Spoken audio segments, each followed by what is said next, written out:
The crystal wine glass slipped from my hand and shattered on the walnut table, just as the ochre envelope was thrown down in front of me. A thin line of blood traced across my palm, but I barely felt it. The physical pain was nothing compared to the icy pressure building in my chest as more than 24 eyes turned toward me, none of them bothering to hide their curiosity, laced with a touch of satisfaction. My name is Ella, and this Thanksgiving dinner at my in-laws was unlike any other. What's this? I asked, my voice oddly calm despite the tremble in my hand as I reached for the envelope. Divorce papers, Brandon's voice, my husband's, hit me like a gavel, calm, cold, as if he were announcing we were out of pumpkin pie. Before I could respond, Mildred, my mother-in-law, took a sip of wine and set her glass down with unmistakable superiority.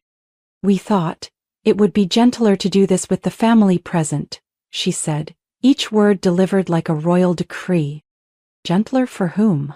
The question caught in my throat as I locked eyes with Julie, Brandon's sister, smirking behind her wine glass like she'd been waiting for this moment for years. You filed for divorce? At Thanksgiving dinner? I repeated, each word choking out slowly. Sweetheart, Mildred continued, her icy eyes flicking over to me.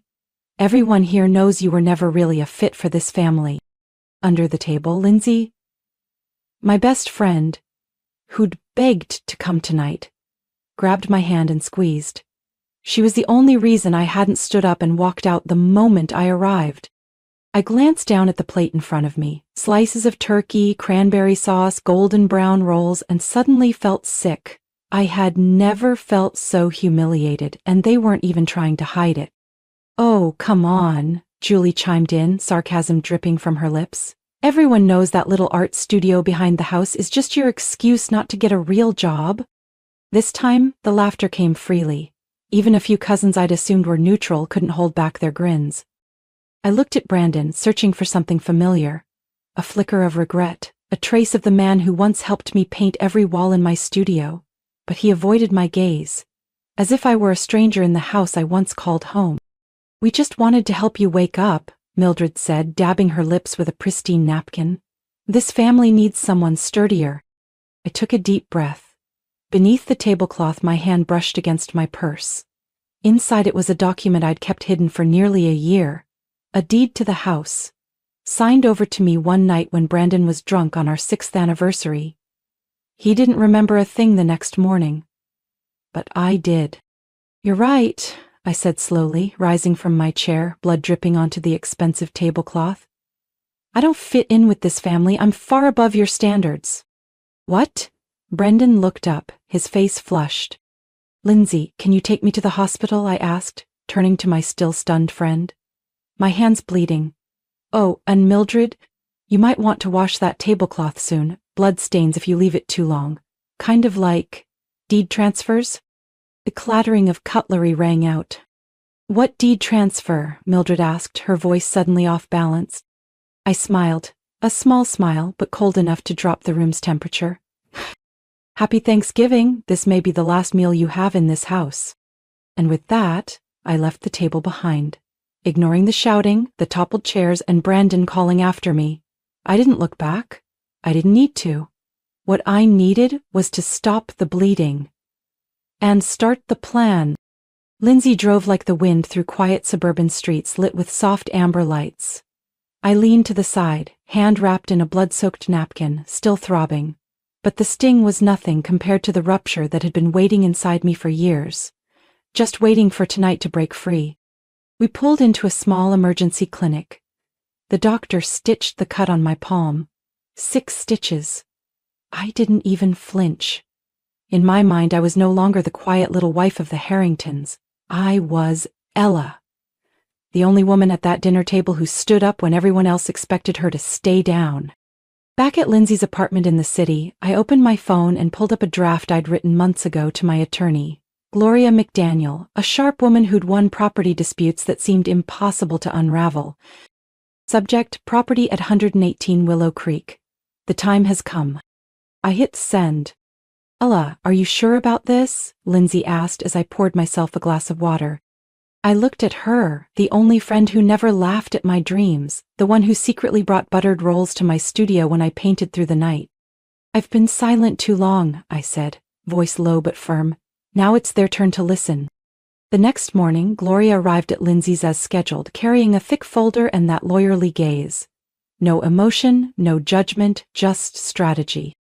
What do we do first? I asked, setting my coffee on the table.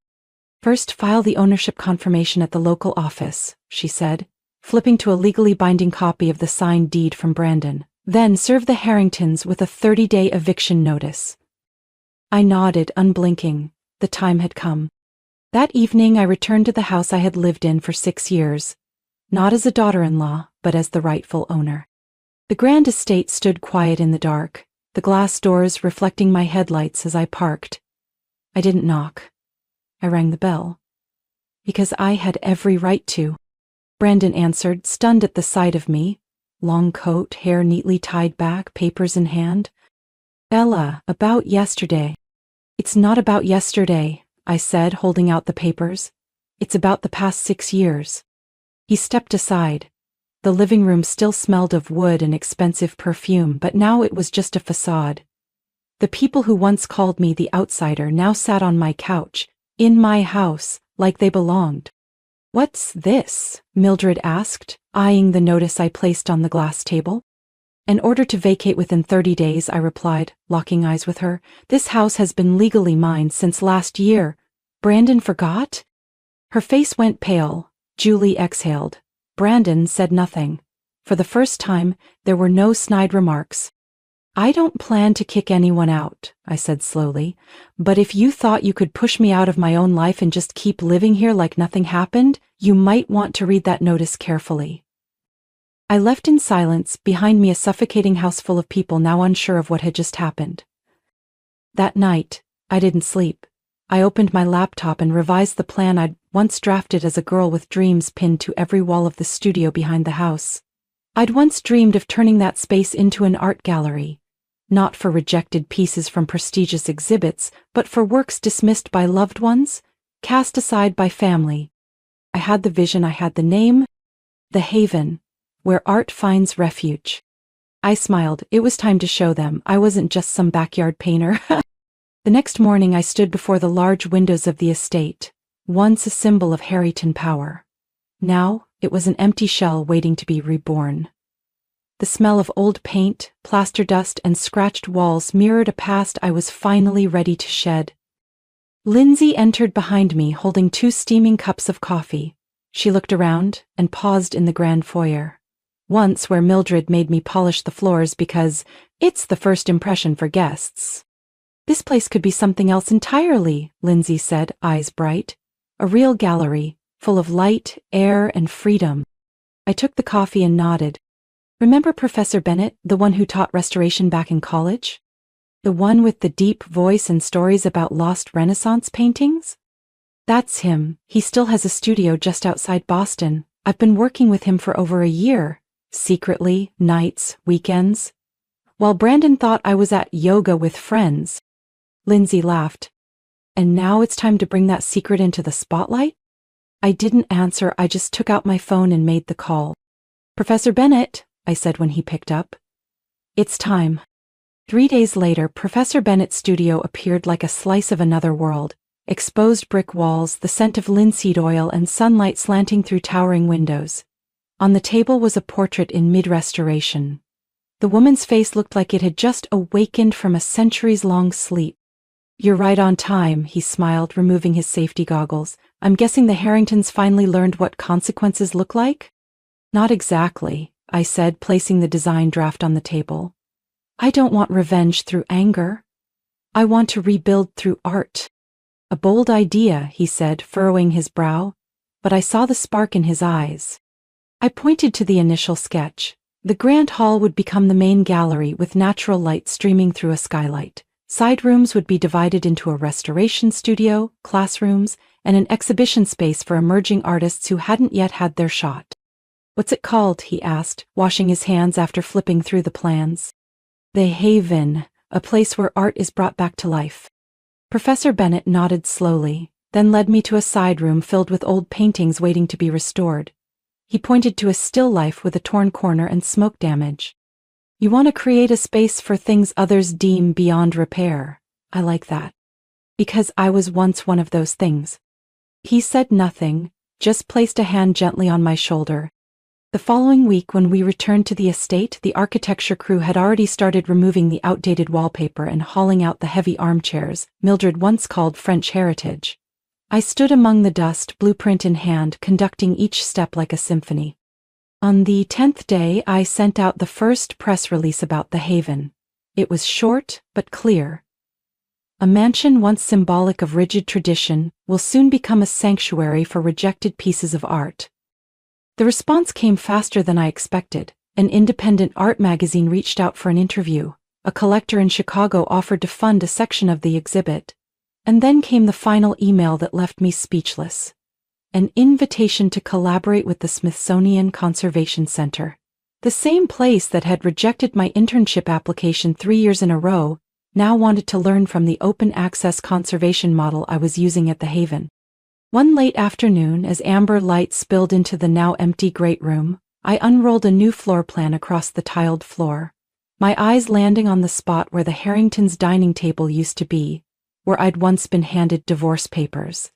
That space would now be the centerpiece of the grand opening exhibit. The memory lingered, but it no longer weighed me down. Lindsay walked in, holding a box of fresh mail. "You got a handwritten letter," she said, handing me an envelope. I opened it. Inside was a single line that made me sit down. Overwhelmed. "Ella, if these walls could speak, I hope they'll tell the story of someone who turned brokenness into light. Professor Bennett." I smiled, softly, steadily. I was standing in the main gallery, what used to be the Harringtons' living room, when the gate buzzer rang, breaking my train of thought. Marcus, the new security guard from a professional firm, radioed in. "Miss Ella, there's a man named Brandon Harrington at the gate, says it's urgent." I glanced at the clock. 9 a.m. The kind of hour Brandon would pick. Too early for a casual visit. Too late for a sincere apology. "Let him in," I said calmly, "but only to the outdoor guest area. He's not to enter the house." 5 minutes later, I stepped onto the porch. Brandon was there, hands in the pockets of his overcoat, face drawn, eyes bloodshot. Either from sleepless nights, or from realizing he'd lost something that couldn't be undone. "Thanks for seeing me," he said, his voice deeper than I remembered. "You have 5 minutes," I replied, arms crossed. He swallowed hard. "Julie, she's pregnant." I raised an eyebrow. "And that concerns me how?" "We were planning to move back in this spring," he said, trying to stay composed. "This house, it's been in our family for 4 generations. Julie's child should be born here, to carry on the tradition." I let out a short laugh, not mocking but certainly not empathetic. "You want the child to grow up in a house where his mother laughed in my face when I presented my first artwork at dinner?" Brandon stayed silent. "You want him playing in the garden where your mother made me pull weeds all summer just so I'd look like a proper homemaker?" "Ella," he stepped forward, but I didn't move. "No, Brandon, I don't need another explanation." I pulled a fully approved floor plan of the Haven from my coat pocket, stamped and signed by the city. "This house is being renovated into a community art center. It's funded, legally supported, and scheduled to open next month. All documents are in order." He took the papers, flipping through a few pages before looking up at me. "My mother will never agree to this." "Your mother," I said, voice firm, "no longer has a say here." That afternoon, I was checking the gallery's lighting system when my phone buzzed. Unknown number, but I didn't need caller ID. "Oh." Mildred's voice cut through, sharp as ever. No pleasantries. "I'm requesting a meeting, immediately. I'm no longer under any legal obligation to meet you, Mrs. Harrington." "You don't understand the consequences," she said, and for the first time I detected urgency beneath her commanding tone. "This family has influence. You won't be left in peace if you dismantle tradition like this." I smiled slightly but without softness. "I'm not dismantling tradition. I'm building a new one. More human, more open, and not rooted in disdain." Then I hung up. The next day Mildred actually showed up, But this time she couldn't get in. From the security camera, I saw her in a black cashmere coat, standing at the gate, gesturing at Marcus. Marcus stayed firm. "I'm sorry, Mrs. Harrington, Miss Ella doesn't take unscheduled visitors. If you need to submit documents, we have a secure drop box at the gate." She stared directly into the camera, as if trying to burn a hole through the screen. And I stood there, right in front of the monitor, watching her. The woman who once controlled every inch of this house, now halted by a gate for which only I had the key. That evening I received an email from the Harringtons' lawyer, an offer to buy back the house at twice its market value. I replied with one sentence. "I'm not interested in money, I'm interested in purpose." I leaned back in my chair, gazing at the large wall where the centerpiece for the grand opening would soon hang. Soft amber light illuminated the unfinished sketch shards of glass arranged into butterfly wings. A symbol of something once shattered, now taking flight. They could be angry, they could resist, they could offer as much money as they wanted. But the one thing they could never reclaim was the voice. And for the first time in my life, I knew I had taken it back. On opening night, the haven radiated warmth against the gray chill of winter.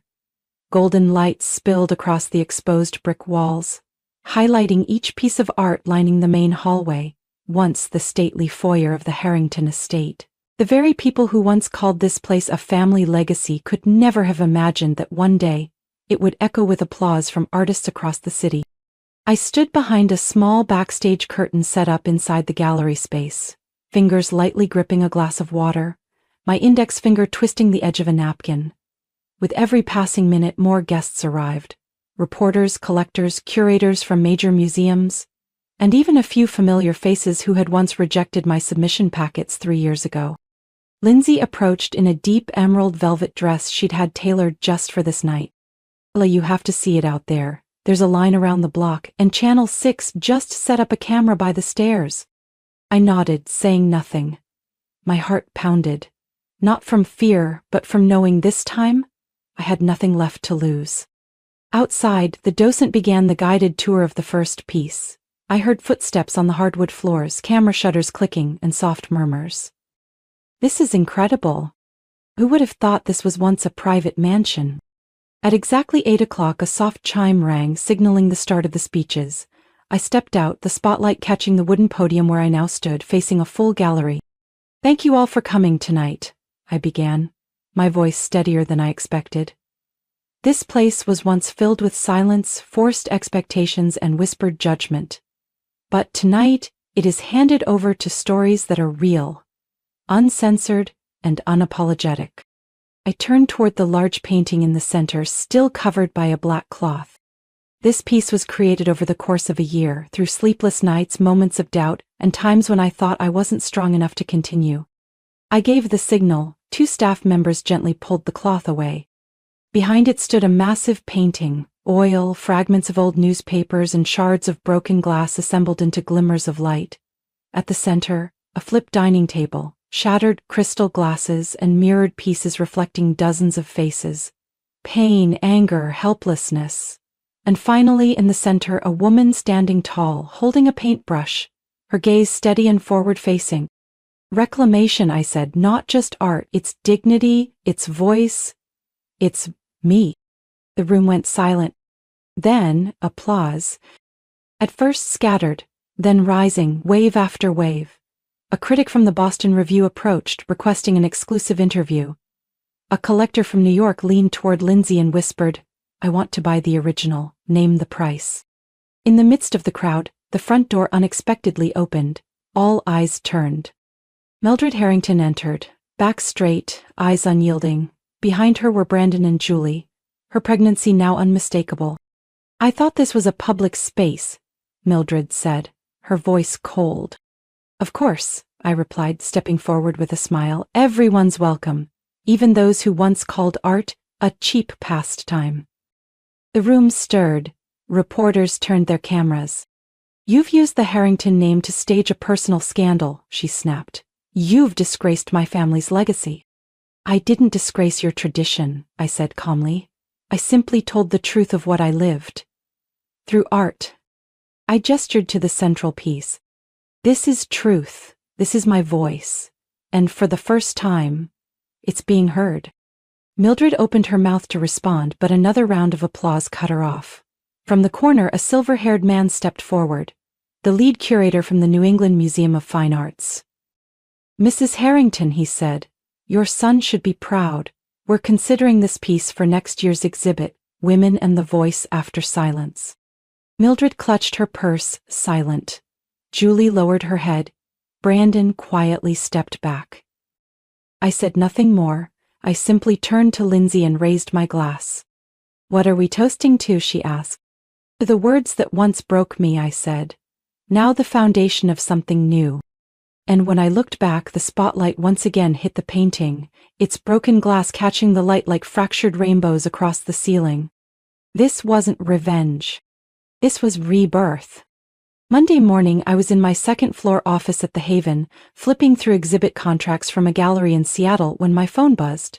It was Lindsay, her voice barely a whisper in shock.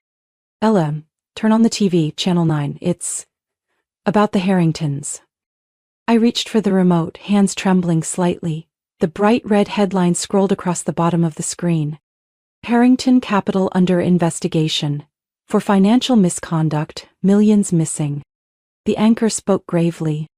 "Sources say Mildred Harrington, head of the firm, and her son Brandon are under suspicion for using client funds for personal investments, including leveraging properties, one of which is the family estate on Willow Creek." I froze. My heartbeat pounded, not out of joy, but a cold realization. If I hadn't filed the ownership transfer in time, everything I built could have vanished like a house of cards. The phone rang again. This time it was Gloria. "My lawyer." "Ella, I checked. Good thing you filed early, otherwise that property would have been listed in the FBI's asset seizure file." I exhaled, looking out the window to the front garden, where a few students were setting up for the afternoon's restoration class. "What about Brandon?" "Cooperating with investigators, and seems he's blaming everything on his mother." I nodded slowly, not surprised. That night I was applying a sealant coat to a 19th century frame when my phone rang. "The caller ID?" I hesitated, then picked up. "Ella," her voice was hoarse, nearly unrecognizable. I have nowhere else to go." I said nothing. Julie paused, then continued, choking up. "Brandon's cut me off, my mother's been subpoenaed, and I'm about to give birth. Now I have no home, no money, no one." I was silent. The memories returned, her mocking smile during my first exhibit, her laughter when Mildred called me too plain for art. "I'm not asking for much, but if there's any guest room, I'll pay later, just somewhere to sleep until the baby comes." Her voice cracked. "Please, not for me, for the child."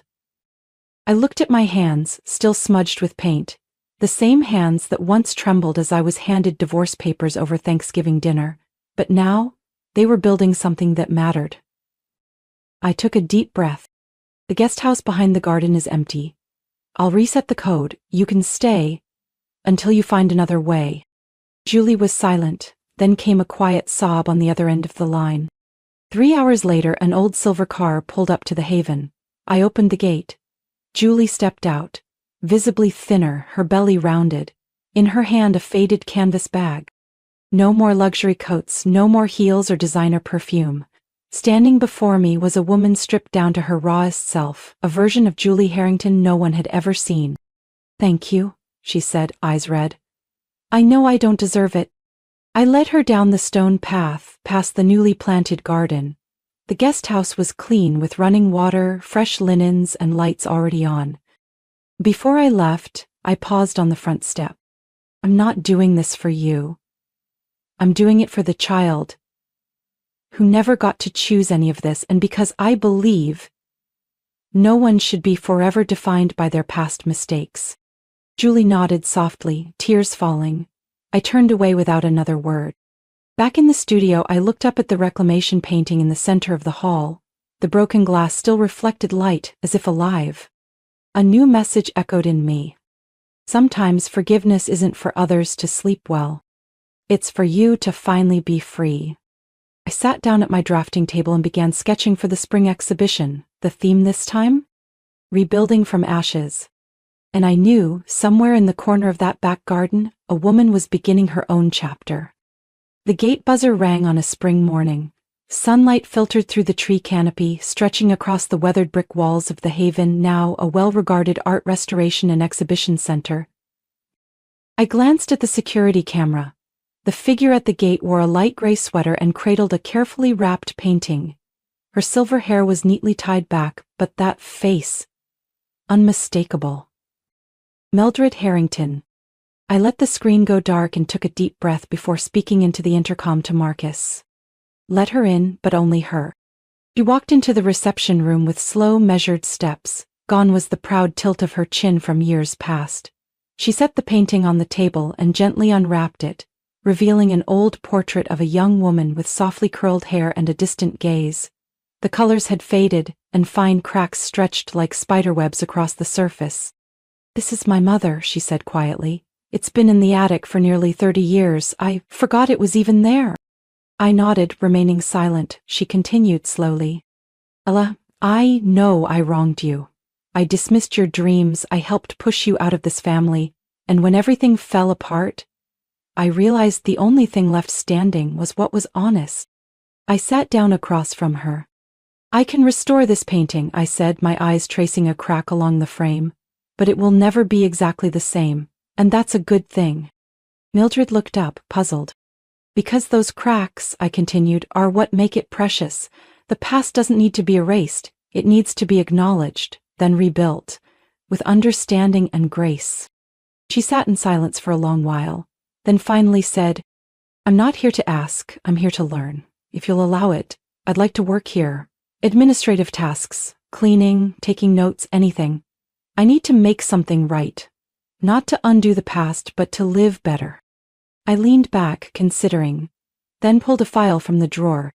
"Start Monday, someone will train you on digital records. And this painting," I pointed to it, "is scheduled for restoration next week, but I want you involved." She nodded, and in the eyes that once held nothing but frost, I saw, for the first time, something deeply human. Gratitude. In the days that followed, Mildred showed up consistently. No luxury car, no designer handbags, just her, in a simple studio uniform, quietly entering data, dusting frames, and sometimes sitting for long moments in front of student works in progress. Julie had settled into the guest house. She enrolled in a short course on antique painting restoration, saying she wanted to understand the things I once dismissed. The baby arrived on a late weekend afternoon. A healthy boy, with deep blue eyes like Brandon's but with a far gentler gaze. Julie named him Isaac. Unexpected joy. That evening I stood with Francisco in the main restoration studio. Sunset poured through the tall windows, casting soft light over Mildred's mother's portrait as we worked on the background. "You've changed this place," Francisco said, still gently brushing away old varnish. "And the people within it."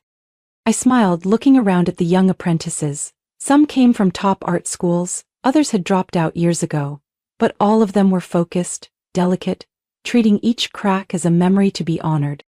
"None of us are perfect," I said, adjusting the magnifying lens. "But in learning how to restore, we also learn how to look at life, not to erase it, but to understand and reimagine it." Francisco nodded. "And sometimes," he added, "what was once broken becomes more beautiful than the original." That evening I stepped into the garden. A light breeze carried the scent of newly bloomed lavender. Julie was pushing a stroller, Mildred jotting notes by the porch.